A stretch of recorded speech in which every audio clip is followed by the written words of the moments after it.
3 people are dead, including the shooter. 2 officers shot but are recovering. Let's listen in. Check everyone. Okay. I'm Sergeant Vinnie Cole with the Phoenix Police Department Public Affairs Bureau.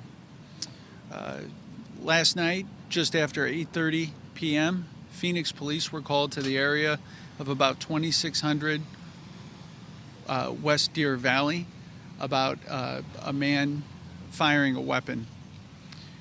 What our investigation shows at this time is that an adult male suspect walked out of a nearby hotel and began firing rounds at the hotel and firing randomly. The male attempted to ignite a Molotov cocktail by throwing it against a business, and that fortunately did not light.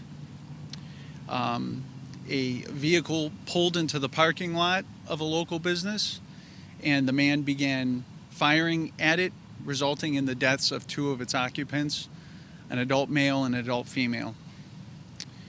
As our officers arrived on scene responding to that initial call, they were immediately met with a barrage of gunfire. An exchange of gunfire occurred, resulting in the injury of 2 of our officers. Both were transported to local hospitals.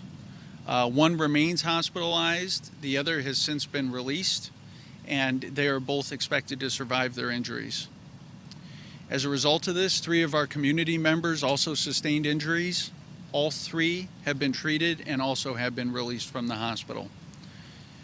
The suspect in this case was wearing tactical-like equipment to include some sort of vest and and a Kevlar helmet. Now, please understand this information is preliminary and it's subject to change, and we're still very early on in our investigation. Do we know how the other 3 community members were injured? Varying injuries from shrapnel injuries, things like that. Was that from the gunfire between officers and the suspect, or was that from the suspect when he was randomly fired? So again, very early on in our investigation, we have a large scene, we have a lot of people to talk to. We believe that occurred prior to the police arrival. We also heard information about the Waffle House being involved. Was anyone in the Waffle House injured or involved in this situation? So offhand, I'm not sure where those community members were when they got injured, but the Waffle House was in the vicinity of our scene. Any type of a motive yet? Any idea why he would do this? No, and at this point, this adult male suspect remains unidentified. And to be clear, this was classified as an active shooter situation. Well, the man was firing. He was located deceased.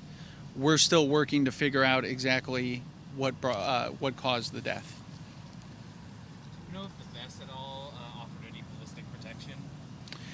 That we don't know because they're still investigating and looking, but it is at least at a minimum a carrier type vest. At last night's press conference, and you are listening in live there from Phoenix Police, giving us an update on this shooting that unfolded last night. It happened around 8:30, and they were called about a man who was firing a weapon. Police say that adult suspect, that man, walked out of a hotel and started firing rounds at the hotel and randomly firing into the air. They say he even attempted to ignite a Molotov cocktail. Luckily, that did not light.